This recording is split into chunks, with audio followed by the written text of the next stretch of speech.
When Stormblood was first announced at FanFest at Las Vegas in 2016, the question was asked is if we would see 14 make its way to the Nintendo Switch, codenamed NX at the time.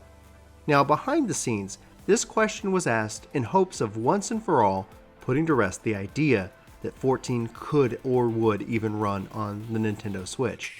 However, the answer that Yoshi-P gave was that they want to bring Final Fantasy XIV to as many platforms as possible, including the Xbox One and the Nintendo Switch.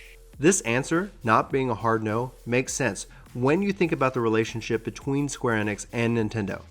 Square Enix did not want to go on record saying that the Switch wouldn't be powerful enough to run its game before any such information about the system was even known at the time. And this answer has also given many hope that they might one day see this game ported to the console handheld hybrid. So on this episode of State of the Game, we want to dive into that idea some more, with the Nintendo Switch's impressive market domination within its first year of life, and really try to answer the question, is this really even a possibility? And if so, what would it take to make it work?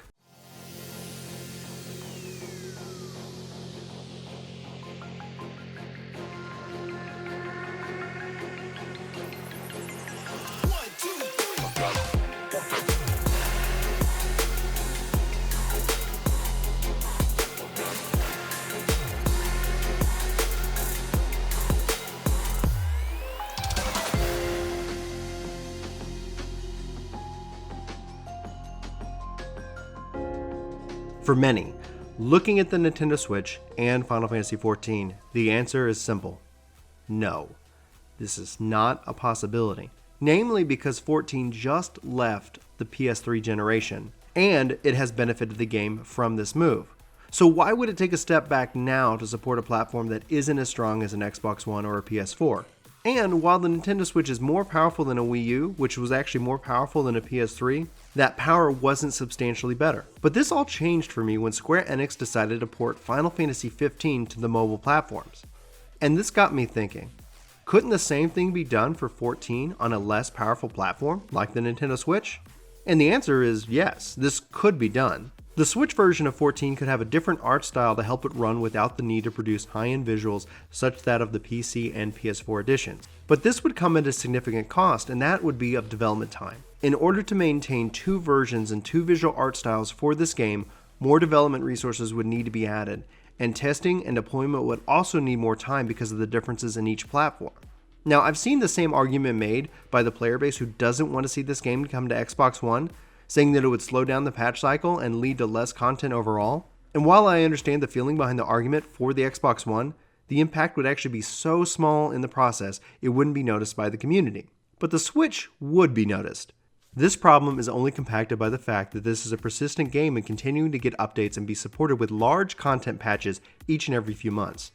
If the game decided to take this approach, there would be a large-scale investment on Square Enix's side of things. Now technically for the player base, there really isn't much of an issue here as the game would continue to send the same signals to the server. So anyone playing with someone on Switch wouldn't be able to tell unless the player made it known to them. On the positive side, the Nintendo Switch works really well in handheld mode, and this could be a real benefit for the game. If anybody played this game or streamed it from their PlayStation to the Vita, they'll know that it really wasn't built for long gameplay sessions. For the Switch, it's not really the case there. This is really comfortable to hold and play for a long period of time. Plus, the ability to dock and play with the Pro Controller is really an advantage. However, with the lack of keyboard and mouse support, there's really only one way to play this title, and that's going to really limit the player base who might be interested in playing this game, especially with an MMO. So one would really want to have to wonder how many players would really want to play this game on this platform. And this is what would drive investment into wanting to run and maintain two separate versions in parity with one another. Currently, I think the biggest roadblock to bringing 14 to the Switch would be the issue of memory. The Switch doesn't have much internal memory, and while it can be expanded, it's at an additional cost to run this game. If they made it to where the game cartridge could have the space to be updated, that could work for the system and allow players not to have to expand their internal memory. So this could help solve for that issue, but I wonder at what cost. Currently the game takes around 30 gigabytes of data on a PC, and this could be expected to have the same size. So assuming that they plan to continue to expand the game size, you might be looking at a cartridge of around 64 gigs estimated, or recommended internal storage of that size as well. This would add to the overall cost of the game, and that cost would either be passed along to the players, or absorbed by Square Enix and made up in other ways, like via microtransactions or a reduction in the operating budget, thus impacting everyone. So the question, would the community even want this? I know that there are some out there that would obviously want this, but I feel for the vast majority of players that the rally cry, Switch limitations, would be on everybody's lips, and it would be blamed for the reason that X hasn't happened yet in-game. So unless Square Enix could find a cost-effective way to deliver this version of the game without a huge impact to the overall game itself, I don't see this as an option of something going forward, but I do see another option. The mobile application, which is scheduled for release sometime around the next major patch, 4.3 in this case, it will introduce a lot of interesting features and allow you to manage and communicate with others on your phone. And this is where I think this version of Final Fantasy XIV can excel on the Nintendo Switch. Imagine having the option on your Switch as well, to manage your retainers, what they're selling, and more, to be able to communicate with others, and as they add features, this could easily find a home on Switch. With it supporting so many of these mobile titles, imagine for a second being able to play Triple Triad and games in the Golden Saucer just anytime you want. Personally, if they did this, I'd love to see a Switch version support even more features like high-level overview of what it's like to run your squad through a dungeon, call out commands, etc., the interface to gather and craft, to be able to participate in this world even when you can't log in on a PS4 or a PC. The interface itself would be very unique, and I think it would add to the overall experience of the game, and not slow down the existing progression. Obviously, in an ideal world with unlimited resources and time, I'd love to see 14 on the Switch, and many other platforms as well. But I think as it exists today, the cost would be too high and the return on that investment wouldn't be what the players would like to see. So I leave the question up to you. Would you like to see 14 on the Switch at the cost of new content and speed of delivery? Or would you rather see 14 go in new and exciting directions? Sound off in the comments below. I'd love to know your thoughts on this topic, or if there's any points that I missed, please let me know.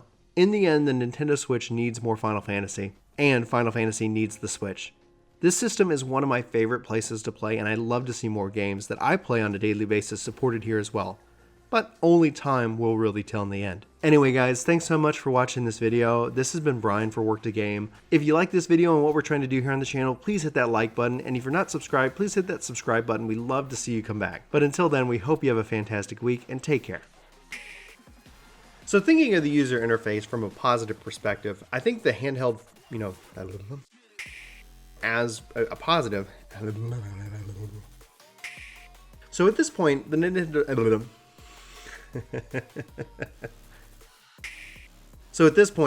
Switch in handheld mode, on the positive side, for the Nintendo Switch in handheld mode, it is way more comfortable and it is way more, why am I struggling with this? You can use this system in a